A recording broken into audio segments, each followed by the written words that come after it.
Hello everyone. I hope कि आप सभी अच्छे होंगे और आपकी प्रिपरेशन भी बहुत अच्छी चल रही होगी। आज की इस वीडियो में मैं बात करूंगा कैलकुलेशन की कुछ टिप्स एंड ट्रिक्स को लेके, जो डेटा इंटरप्रिटेशन में बहुत ज़्यादा यूज हमको होगी। और मैंने उसी को ध्यान में रखते हुए यहाँ पे ट्रिक्स मैं कुछ लेके आया हूँ, कुछ तरीके मैं आपको बता सकाऊंगा जो आपकी कैलकुलेशन में काफ़ी हद तक हेल्प करेगा। ठीक है। कैलकुलेशन में मेनली हम बात करें तो चार पॉइंटों पे हमें बात करनी होगी। जैसे सबसे पहले तो आपका एडिशन। एडिशन पे कहीं ना कहीं कमांड होना जरूरी है। सब्ट्रैक्शन, मल्टीप्लिकेशन और डिवीजन, कैलकुलेशन के अंदर ये चार मेन चीजें हैं।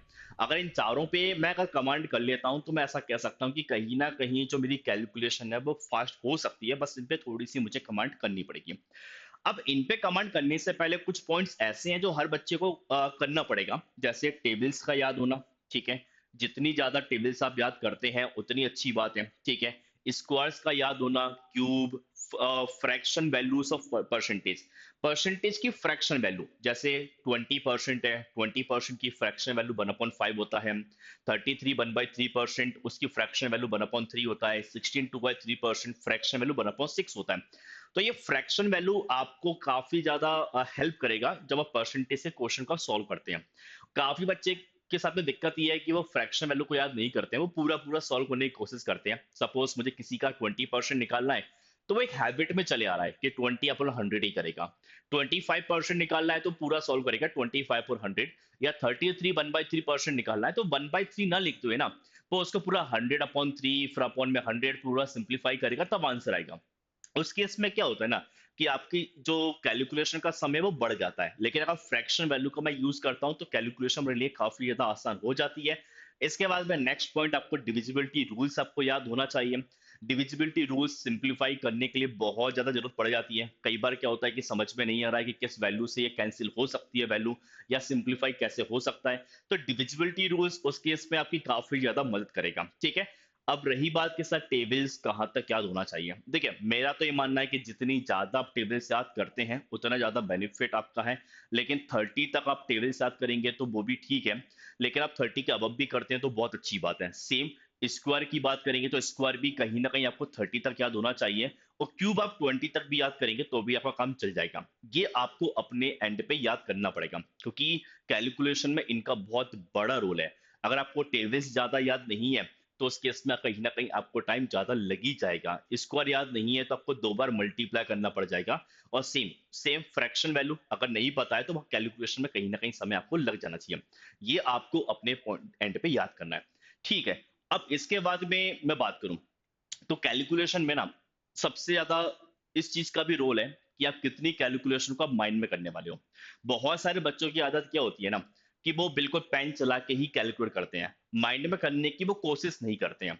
अगर आप माइंड में करने की कोशिश नहीं करेंगे तो उस केस में आपका स्पीड बहुत ज्यादा हद तक नहीं बढ़ सकता है, क्योंकि माइंड में आप कैलकुलेट करते हो तो आपकी स्पीड डेफिनेटली इंप्रूव हो जाएगी।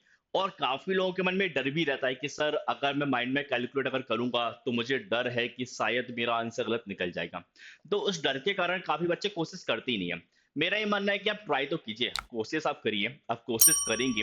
ठीक है यार, स्टार्टिंग में कुछ गलतियां हो सकती हैं, बट अगर मैं इसको कंटिन्यूस अगर करते हुए जाऊंगा तो डेफिनेटली मेरी इस पर कमांड जरूर बनेगी। और कमांड अगर मैं कर लेता हूं तो मेरा बहुत हद तक समय मेरा बच सकता है। अदरवाइज क्या हुआ, मैंने कोशिश नहीं किया, मेरी स्पीड बहुत अच्छी नहीं है, तो मेरे नंबर ऑफ अटेम्प्ट कहीं ना कहीं मेरे कम हो जाएंगे। और अटेम्प्ट कम रखना, इसका मतलब क्या है, कहीं ना कहीं मार्क्स भी फिर कम आपके हो जाएंगे। तो ये बेसिक चीज है और ये बेसिक टूल्स है जो आपको कहीं ना कहीं हेल्प करेगा कैलकुलेशन में। अब मैं यहाँ पे थोड़ा सा पहले बात करूंगा एडिशन और सब्ट्रैक्शन को लेके, बहुत बेसिक से हम बात करेंगे। अब काफी बच्चे सोचेंगे कि सर आप हमें ऐड करना सिखाओगे क्या या माइनस करना सिखाओगे क्या। नहीं, मैं एडिशन सब्ट्रैक्शन आपको सिखाऊंगा नहीं, वो तो मुझे भी पता है कि आपको आता है, ये सब चीज आपको बिल्कुल पता है। बस थोड़ा सा मैं चाहता हूँ कि जो आपकी सोच है ना, आपकी सोच में थोड़ा सा चेंज हो जाए। क्योंकि अभी तक क्या है कि वो जो स्कूल में ट्रेडिशनल जो मेथड्स हैं हम उसका यूज करते हुए आ रहे हैं, और उन्हीं उन्हीं पे मैं काम करते चला जा रहा हूँ। तो इससे क्या है ना कि वो कहीं ना कहीं कैलकुलेशन जिस हिसाब से इंप्रूव होना चाहिए वो हो नहीं पा रहा है। थोड़ा सा आप अपने सोचने का तरीका चेंज करिए, तो हो सकता है कि आपको डेफिनेटली वहां पे चेंज दिखेगा। जैसे बहुत बेसिक सी बात करूंगा मैं पहले एडिशन को लेके, ठीक है ना।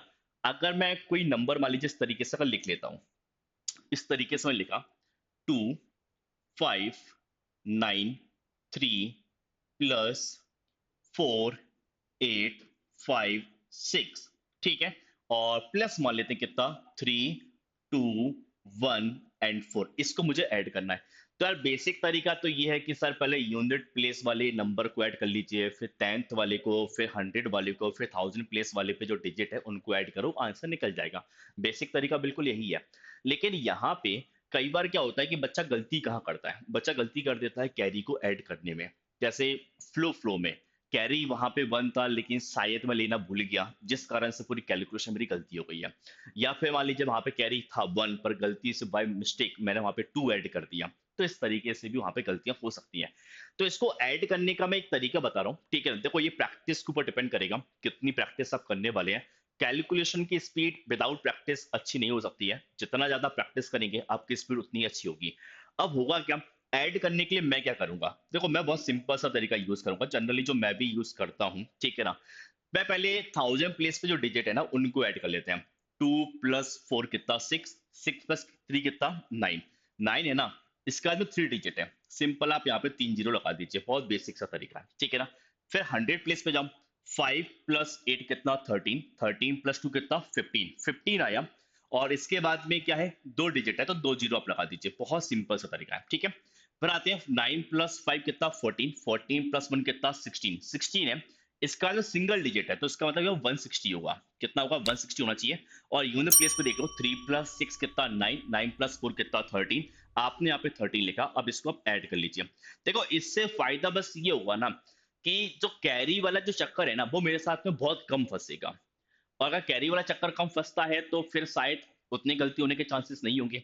कई बार क्या होता है कि हम फ्लो में ऐड करते चले गए लेकिन 17 प्लस 2 19 होना चाहिए था, पर गलती गलती में मैंने 18 बोल दिया। इस तरह की मिस्टेक हो सकती है, बहुत सिली सिली मिस्टेक है।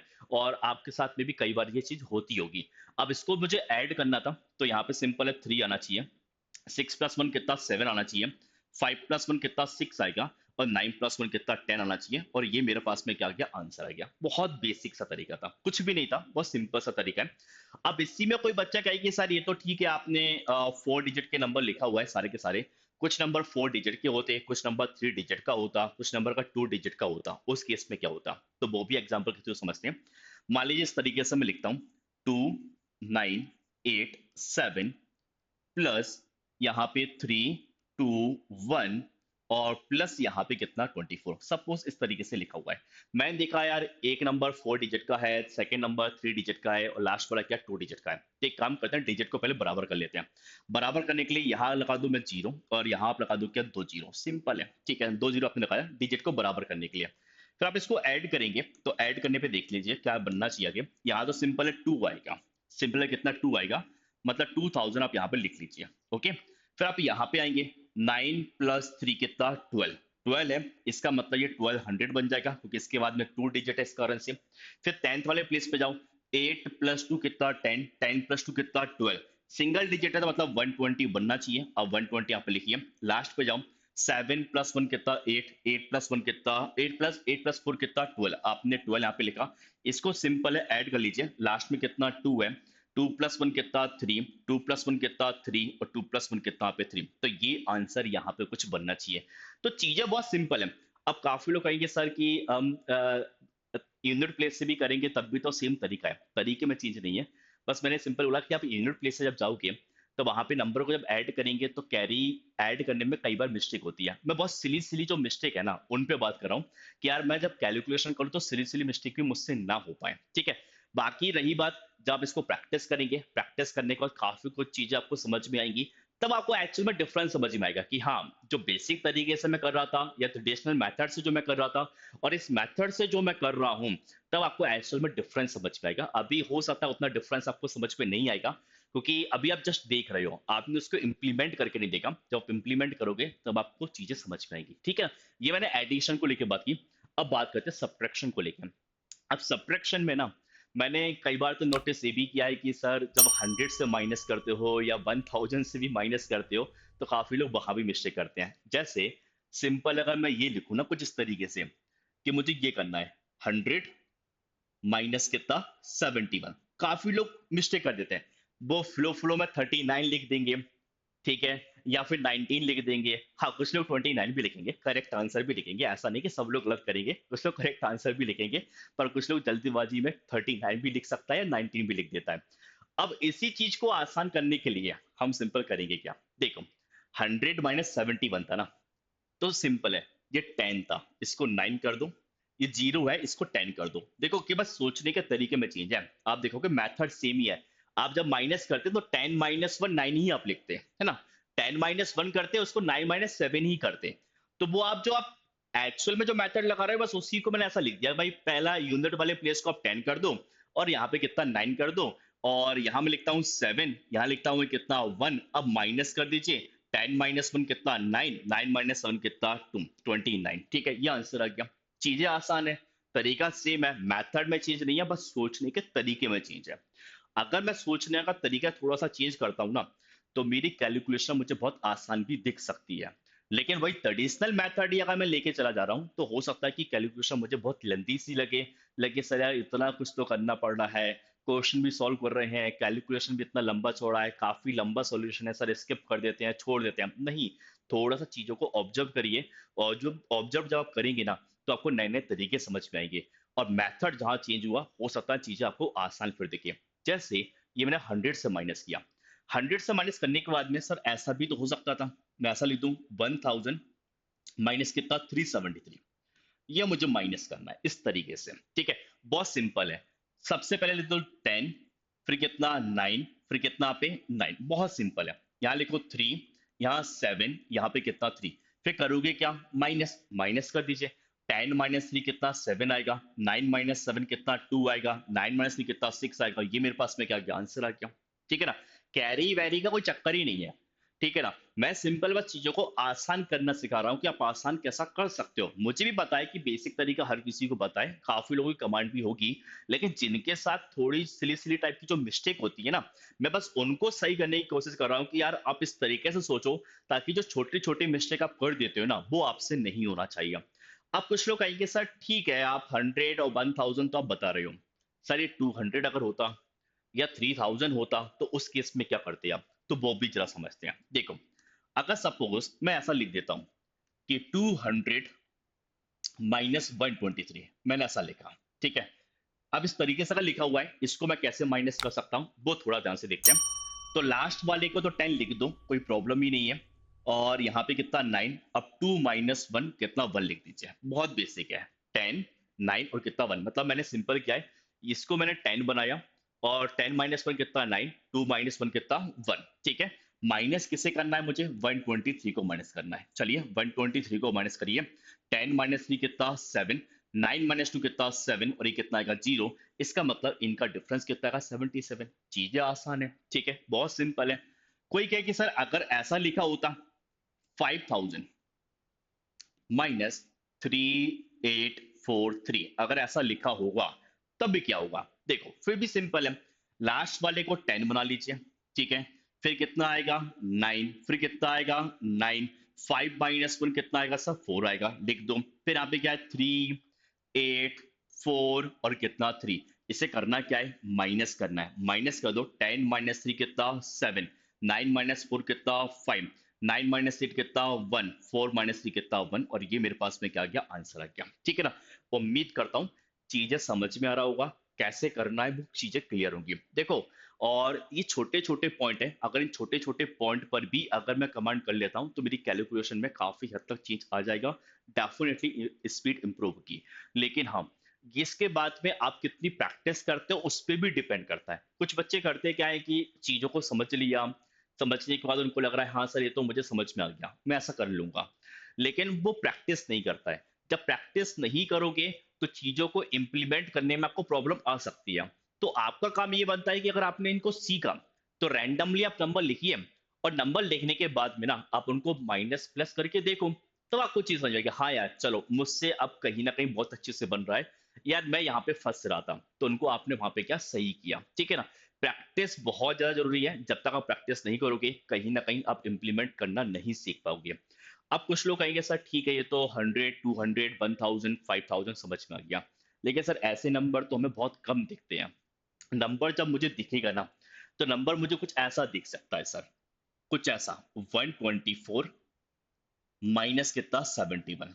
सर ऐसा नंबर अगर है तो क्या जो तरीका आपने बताया क्या वो लग सकता है अब? देखो वो तरीका तो अब नहीं लग सकता है, ठीक है, उसमें हम क्या चेंज कर सकते हैं वो थोड़ा सा बताता हूँ मैं। यहाँ भी सोचने का तरीका देखो, 124 माइनस 71 है। अच्छा इन दोनों के बीच में कोई भी एक नंबर ले लेते हैं। नंबर जैसे मैंने क्या 100 माना, ठीक है। यहाँ लिख रहा हूं मैं कितना 124, और यहाँ लिख रहा हूं मैं कितना 71, कुछ इस तरीके से। बीच में एक नंबर हमने 100 बना हुआ है। अच्छा 124 100 से कितना ज्यादा है, 24 ज्यादा है, इनका डिफरेंस कितना 24 है, और इनका डिफरेंस कितना है 29 है। इनका डिफरेंस कितना 29 है। सिंपल है भाई, इन दोनों को आप आपस में ऐड कर दो, ठीक है, इन दोनों को आपस में क्या ऐड कर लीजिए। अगर मैं 29 और 24 इसको आपस में ऐड करूंगा तो आंसर मेरे पास में मिल जाएगा। अब काफी लोग करेंगे सर 29 प्लस 24 डायरेक्ट ही ऐड करने की कोशिश करेंगे, नहीं थोड़ा सा ब्रेक करके करिए। 20 प्लस 20 कितना 40, 9 प्लस 4 कितना 13, 40 प्लस 13 कितना आएगा 53। तो आप सीधा कह सकते हो सर इसका डिफरेंस कितना आएगा 53 यहाँ पे बनना चाहिए, ठीक है ना।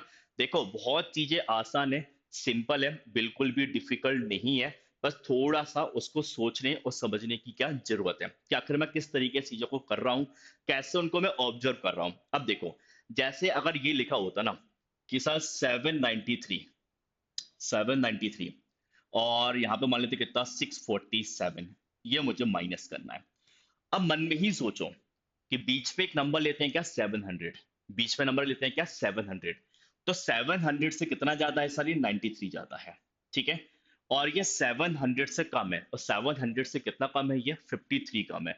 बस आप इन दोनों वैल्यू को ऐड करो ना, बाकी क्या सोचना, 3 प्लस 3 कितना 6, और 9 प्लस कितना 5 यानी कितना 14, ये आंसर आ गया कितना 146। सिंपल है, ठीक है। अब ऐसा कुछ आपको बनाने की जरूरत नहीं है, ये तो बस थोड़ा सा मैंने आपको समझाया कि चीजें किस तरीके से हो रही हैं। आप मन में ही सोचो कि सर ये 93 ज्यादा है, ये 53 ज्यादा है, तो इसे 53 ये कम है, तो 93 और 53 को ऐड करना पड़ेगा। मैंने उसको पूरा ऐड करके दिखाया, अब मन में कर सकते हो सर 9 प्लस 5 कितना 14, 140 होगा, 3 प्लस 3 कितना 6 है, 146 वहां पे बनना चाहिए, आप ऐसा बिल्कुल कर सकते हो, ठीक है ना।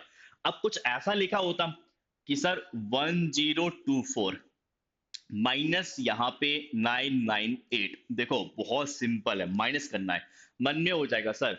1000 बीच में आप लेंगे, ये कितना ज्यादा बन रहा है सर 24 ज्यादा बन रहा है, और ये कितना कम है 2 कम है। आप 24 प्लस 2 कर लीजिए, आंसर कितना का 26। सिंपल, देखिए चीजें बहुत सिंपल बनती ही जाएंगी, बस थोड़ा सा आपको बस सोचने के तरीके में करना है, क्या है बस चेंज करना है, इतना सा फंडा है और कुछ नहीं है। अब रही बात सर, ये तो हुआ एडिशन और सब्ट्रैक्शन की बात। अब मल्टीप्लिकेशन में तो बहुत सारी ट्रिक है, ठीक है, मल्टीप्लिकेशन में कोई ट्रिक मैं नहीं बताऊंगा, क्योंकि मल्टीप्लिकेशन में तो टेबल्स आपकी हेल्प कर देगा, बाकी जो आप ट्रेडिशनल मेथड से करते हो आप उसी तरीके से करिए, और कहीं ना कहीं चीजें वहीं से आसान हो जाएंगी, उसमें कोई प्रॉब्लम वाली बात नहीं है, ठीक है ना।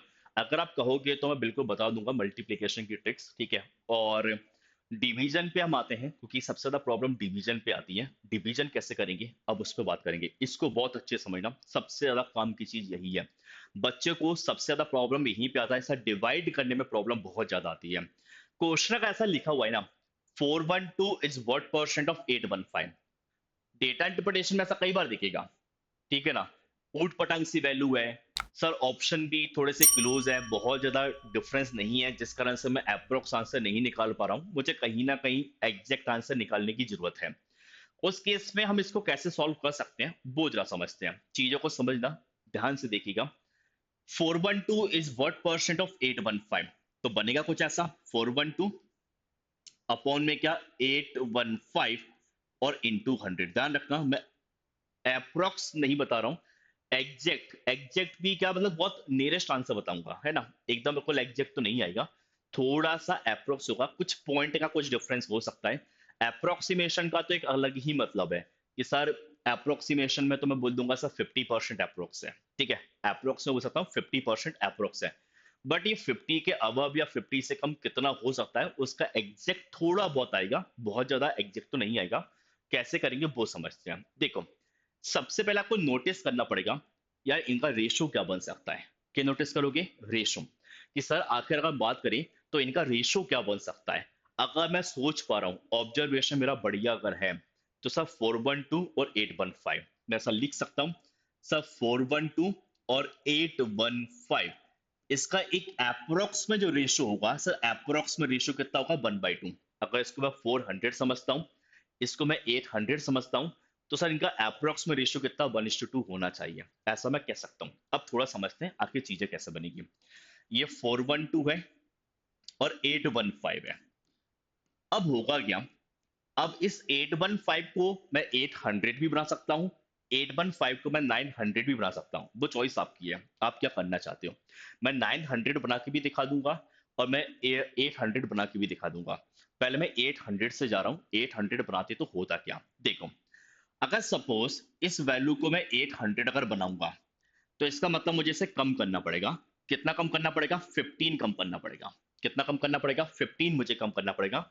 ऊपर वाली वैल्यू कितना 412 है। देखो, अगर आपने इसको कम किया है ना, तो इसका मतलब आपको ऊपर वाली वैल्यू भी कम करनी पड़ेगी। साइन किसका आएगा, माइनस का आएगा। ओके, अगर मैं इसकी वैल्यू को बढ़ाता, सपोज अगर ये 900 जाती तो ये वैल्यू इंक्रीज होता, तो फिर ऊपर भी मुझे प्लस करना पड़ता। सिंपल है। अब नीचे से देखा, नीचे क्या कर रहे हो आप, 815 से 800 जाना है तो मुझे माइनस करना पड़ रहा है, इसलिए ऊपर भी साइन किसका, माइनस का है। लेकिन सर नीचे मैंने 15 माइनस किया है, तो ऊपर मैं कितना माइनस करूंगा वो थोड़ा समझना पड़ेगा। उसके लिए सिंपल सा तरीका है, इनका रेशियो क्या बन रहा था, 2:1 कितना 1 बन रहा था। तो नीचे वाली वैल्यू में हमने कितना चेंज किया है, 15। मतलब 2 की वैल्यू कितना 15 है, 2 की वैल्यू कितना 15 है। 2 की वैल्यू अगर 15 है तो इसका मतलब 1 की जो वैल्यू होगी, 1 की वैल्यू कितनी होगी, 7.5। कैसे आएगा सर, 15/2 कितना का 7.5 आएगा। इसका मतलब अगर नीचे अगर मैं 15 माइनस कर रहा हूं ना, तो ऊपर मुझे कितना माइनस करना पड़ेगा, 7.5 माइनस करना पड़ेगा। सिंपल सा लॉजिक है। अगर नीचे अगर मैं 15 माइनस कर रहा हूं, तो ऊपर कितना 7.5 माइनस करना पड़ेगा। 7.5 कहां से देखा, इस रेशियो के थ्रू सर। अगर ये 2 की वैल्यू 15 होती है तो 1 की वैल्यू कितना 7.5 होना चाहिए। अब देखो 7.5 लेके आप जाओगे तो बहुत क्लोज आंसर बन जाएगा, और अच्छी बात अगर आप कर पाते हो तो ठीक है। वरना मैं चाहूं तो इसको 8 बना सकता हूं, इसको चाहूं तो मैं 7 भी बना सकता हूं, वो चॉइस आपकी है। ठीक है, आप क्या करना चाहते हो। मैं इसको सपोज 8 समझ लेता हूं, ठीक है, वो आपकी मर्जी है। आप 7 भी करोगे तब भी कोई प्रॉब्लम नहीं है। इसको मैं 8 मान के कर लेता हूं। अगर 412 माइनस 8 अगर करूंगा, यानी कितना का 404 अपॉन में कितना 800। और ध्यान रखना परसेंटेज के फॉर्म में आंसर था, इसलिए यहाँ पे 100 और 0 0 क्या हो जाएगा, कैंसिल होना चाहिए। अब देखो इसको मैं सॉल्व करता हूँ। अब 404 में 8 से डिवाइड करना है। सिंप्लीफाई करना चाहो तो कर सकते हो, वो आपकी मर्जी है। चाहो तो आप 8 से डायरेक्ट डिवाइड कर सकते हो। जैसे 404 में अगर मैं 8 से डिवाइड करके दिखाऊं तो होगा क्या, पहले 5 टाइम जाएगा, कितना आएगा 40, माइनस के कितना 0 आएगा, 4 आया। 4 में डिवाइड नहीं जा रहा है सर, आपको यहाँ पे 0 लगाना पड़ेगा, फिर आपको पॉइंट लगाना पड़ेगा, तब वहां पे 0 आएगा। और आप यहाँ पे डिवाइड करोगे सर, फिर से 5 टाइम जाएगा, बिल्कुल 40 आएगा सर, ये कैंसिल हुआ। मतलब आप ऐसा कह सकते हो कि सर इसका कुछ कुछ एप्रोक्स में जो आंसर आएगा ना, कुछ कुछ एप्रोक्स में जो आंसर बनना चाहिए, वो 50 पॉइंट कितना 5% बनना चाहिए एप्रोक्स में। चाहो तो आप इसे कैलकुलेटर से चेक करके देख सकते हो।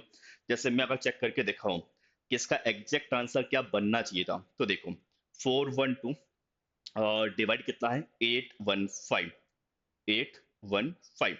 इसका अगर आप एग्जैक्ट आंसर देखोगे ना, तो एग्जैक्ट आंसर जैसे अगर मैं दिखाऊं यहाँ पे, आप चाहो तो खुद भी चेक कर सकते हो। एग्जैक्ट आंसर आएगा 50 पॉइंट कितना 55। एग्जैक्ट कुछ ऐसा आएगा 5521 इस तरीके से। और हमने इस तरीके से सॉल्व किया। 50.5 मेरे हिसाब से बहुत ही ज्यादा क्लोज आंसर है, बहुत ज्यादा। मुझे नहीं लगता कि यार मैं इस कैलकुलेशन को इतना शॉर्ट करने के बाद में इतना क्लोज आंसर निकालूं। तो मेरे हिसाब से बहुत अच्छी ट्रिक है। बस इसको थोड़ा सा इम्प्लीमेंट करना आना चाहिए, और थोड़ा सा आपका ऑब्जर्वेशन काम करना चाहिए कि सर इनका रेशो कैसे निकलेगा। रेशो मतलब सिंपल ऑब्जर्वेशन वाला काम है। अगर आप उतना कुछ कर लेते हो ना, तो काफी कुछ चीजें आसान हो जाएगी। अब इसके बाद में रही बात, कुछ कहेंगे सर 900 बनाते तो क्या होता, तो वो भी जरा समझते हैं। देखो, अगर इस वैल्यू को अगर मैं 900 बनाता, तो वो कैसे करते, वो भी हम जरा देख लेते हैं, ताकि सब कुछ क्लियर रहना चाहिए। क्योंकि कई बार आपको प्लस करना पड़ सकता है, कई बार आपको माइनस भी करना पड़ सकता है। देखो, रेशो तो वही रहेगा 1:2, उसमें तो कोई प्रॉब्लम है ही नहीं है। अब ये 412 है और यहाँ पे कितना 815 है। अब इसको अगर मैं 900 बनाता, तो 900 बनाने के लिए इसमें मुझे क्या करना पड़ता, प्लस करना पड़ता। अच्छा, प्लस कितना होता 85, प्लस कितना होता 85। अब सेम वही बात सर, यहाँ पे रेशियो कितना 2 है। अब 2 की वैल्यू अगर 85 है, टू की वैल्यू अगर 85 है तो सर वन की जो वैल्यू है, वन की वैल्यू कितना आएगा 42.5। देखो ये सब माइंड में हो सकता है ना। अब सिंपल है, 412 प्लस कितना 42.5। अब 42 लेके चलना चाहो तो 42 कर सकते हो, 43 लेना चाहो तो 43 ले सकते हो। मैं 43 यहाँ पे कर देता हूँ। ओके, अगर 43 अगर मैं इसको करता हूँ तो इसको ऐड करेंगे तो ये कितना आएगा 455। कितना आएगा 455 अपॉन में कितना 900 और इंटू कितना 100। देखो ये जीरो जीरो आपस में कैंसिल होगी। आप यहाँ पे 9 से डिवाइड करके देख लीजिए। 9 से अगर डिवाइड करता हूँ सर 455 में, तो सर कितने टाइम जाएगा 5 टाइम। ठीक है, कितना आएगा 45 आना चाहिए, माइनस कितना पे जीरो 5 आया सर, फिर से डिवाइड नहीं जा रहा है तो जीरो लगा के यहाँ पे पॉइंट लगा दूं जीरो। और यहाँ पे कितने टाइम जाएगा, यहाँ पे क्या 5 टाइम, फिर से कितना आएगा 45 आएगा, माइनस करके उससे कितना 5 सर, फिर से 5 टाइम जाना चाहिए। मतलब देखा जाए तो लगभग लगभग एग्जैक्ट ही आंसर आ रहा है, लगभग लगभग एग्जैक्ट। इससे ज्यादा नियरेस्ट आंसर मुझे नहीं लगता कि हम निकाल सकते हैं। और इतना और कैलकुलेशन को आप देखेंगे, कुछ लोगों का हो सकता है कि अभी सोच ये हो कि सर इतना कुछ तो करना पड़ रहा है। यार देखो, वो अभी देखने पे लग रहा है, लेकिन जब प्रैक्टिस करेंगे उसके बाद आप डेफिनेटली ये बात बिल्कुल नहीं कहेंगे। तो आप कहेंगे सर हमारी कैलकुलेशन काफी हद तक आसान हुई है, बहुत हद तक आसान हुआ है। मैं एक एग्जांपल और करके दिखाता हूँ ताकि और भी चीजें अच्छे से क्लियर हो जाना चाहिए। ओके, अब जैसे ये लिखा हुआ है 478 इज व्हाट परसेंट ऑफ 728। क्या लिखा हुआ है 478 इज व्हाट परसेंट ऑफ कितना 728। ठीक है, तो पहले तो मुझे ये देखना पड़ेगा कि 478 और 728 इसका क्या रेशो बन सकता है, क्या रेशो ये बन सकता है। ठीक है, पहले ये समझना पड़ेगा मुझे। अब अपने अपने सोचने का तरीका है। मैं ऐसा भी सोच सकता हूँ कि सर ये 478 है, सर इसको मैं 480 मान लेता हूँ, सर ये 720 हो जाएगा। 480 और 720 का मैं रेशो निकाल सकता हूँ, वो भी आप कर सकते हो। कोई इतना नहीं सोच पा रहा है तो सर मैं ऐसा भी तो कर सकता हूँ, सर 478 को सर मैं यहाँ पे 500 समझ लेता हूँ, और सर इसको मैं 700 समझ लेता हूँ। और इसका रेशो सर कह सकता हूँ कि 5:7 होना चाहिए। देखो मैंने आपको दोनों तरीके बताया, आप इसको 480 और 720 मान की भी कर सकते हो, उससे आंसर में कोई बहुत ज्यादा चीज नहीं आएगा, आंसर आपका निकल जाएगा। लेकिन कोई इतना नहीं सोच पाया और वो उसके माइंड में चल रहा है सब 500 और 700, तो मैं उस सोच के साथ और बता देता हूँ आखिर क्या होना चाहिए था। तो जैसे वैल्यू क्या है 478 और यहाँ पे कितना 728, तो मैंने बोला डिनोमिनेटर वाली वैल्यू को मैं क्या बना रहा हूँ, यहाँ पे क्या 700 बना रहा हूँ। अच्छा 700 अगर बनाऊंगा तो इसका मतलब मुझे क्या माइनस करना पड़ेगा, और माइनस मुझे कितना करना पड़ेगा 28, कितना पे 28। अब सिंपल सी बात है भाई, अब यहाँ पे 7 था डिनोमिनेटर में, रेशो वैल्यू कितना 28 है, 7 की वैल्यू का 28 है तो 1 की वैल्यू कितना 4 होना चाहिए। 1 की वैल्यू का 4 है तो 5 की वैल्यू कितना 20 होना चाहिए। इसका मतलब ये है कि ऊपर वाली वैल्यू से मुझे माइनस करना पड़ेगा, वो भी कितना माइनस करना पड़ेगा सर 20 मुझे माइनस करना पड़ेगा। अगर मैं 20 माइनस करता हूं तो ऊपर वाली वैल्यू क्या बन जाएगा सर 458 अपॉन में कितना 700 है, जीरो से जीरो कैंसिल होगा यानी अपॉन में कितना 7 आना चाहिए। आप इसको डिवाइड करके देख लो। देखो 7 से अगर मैं 458 में डिवाइड अगर करता हूं तो होगा क्या, पहले कितने टाइम जाएगा 6 टाइम, कितना आएगा 42, माइनस के कितना आएगा 3 38, 38 में डिवाइड करेंगे कितने टाइम जाएगा 5 टाइम, कितना आएगा सर 35 आना चाहिए। माइनस करो कितना 3 आएगा, आपने पॉइंट लगाया यहाँ पे जीरो, और 7 से कितने टाइम जाएगा 4 टाइम। मतलब ऐसा कह सकते हो कि सर इसका अप्रोक्स में कुछ आंसर आएगा 65 पॉइंट कितना 4% अप्रोक्स में। और एग्जैक्ट क्या आएगा मोबाइल से कैलकुलेट करके देख लेते हैं ताकि और क्लियरिटी आ जाएगी कि आखिर होना क्या चाहिए था। सर 478 है और डिवाइड कितना 728, इसका जो एग्जैक्ट आंसर आएगा, एग्जैक्ट आंसर आना चाहिए वो बनेगा 65.65, एग्जैक्ट ये आ रहा है। और हमारा आंसर क्या रहा है 65 पॉइंट कितना 4, मतलब देखेंगे तो 0.2 का केवल डिफरेंस है, कोई बहुत ज्यादा डिफरेंस नहीं है। ठीक है ना। तो ये जो मेथड है, ये मेथड बहुत काम की है, काफी ज्यादा मदद करेगा आपकी डेटा इंटरप्रिटेशन में। मैंने एडिशन में बताया, सब्ट्रैक्शन में बताया, और मैंने यहाँ पे डिवीजन में बताया। इसके बाद के परसेंटेज की अभी हमने बात नहीं की है। परसेंटेज की मैं एक अलग से वीडियो लेके आऊंगा जहां पे परसेंटेज को कैसे आप फास्ट कैलकुलेट कर सकते हो उस पर भी बिल्कुल हम बात करेंगे। ठीक है ना। बाकी आप इसको जरूर प्रैक्टिस करना, और प्रैक्टिस करते समय कहीं कोई दिक्कत आती है, कहीं कोई कंफ्यूजन लगती है तो बिल्कुल आप कमेंट बॉक्स में जरूर लिखिएगा कि सर इस टाइप की नंबर में मुझे प्रॉब्लम आ रहा है, या सर इसको कैसे कर सकते हैं, तो बिल्कुल आप बताइएगा। डेफिनेटली मैं आपके क्वेरी का जरूर रिप्लाई करूंगा। उम्मीद करता हूँ चीजें आपको समझ में आया होगा। और एक क्वेश्चन मैं आपको देख के जा रहा हूँ, इस क्वेश्चन का आंसर आप जरूर ट्राई करिएगा। और जो भी आपका आंसर है, देखो कैलकुलेटर का यूज करके आंसर सेंड मत करना, एक बार खुद ट्राई करना। जो मेथड मैंने बताया है उस मेथड से करने की कोशिश करके देखना, और फिर मुझे बताना कि आपका आंसर क्या निकल के आ रहा है। ठीक है, उम्मीद करता हूँ चीजें समझ में आ रहा होगा, क्लियर होगा। बाकी नेक्स्ट वीडियो में मैं आपके लिए बिल्कुल मिलूंगा, जहां पे परसेंटेज की ट्रिक्स मैं आपको बताऊंगा कि परसेंटेज को फास्ट कैसे कैलकुलेट कर सकते हैं। ऑल द बेस्ट सभी के लिए, bye bye, take care, thank you.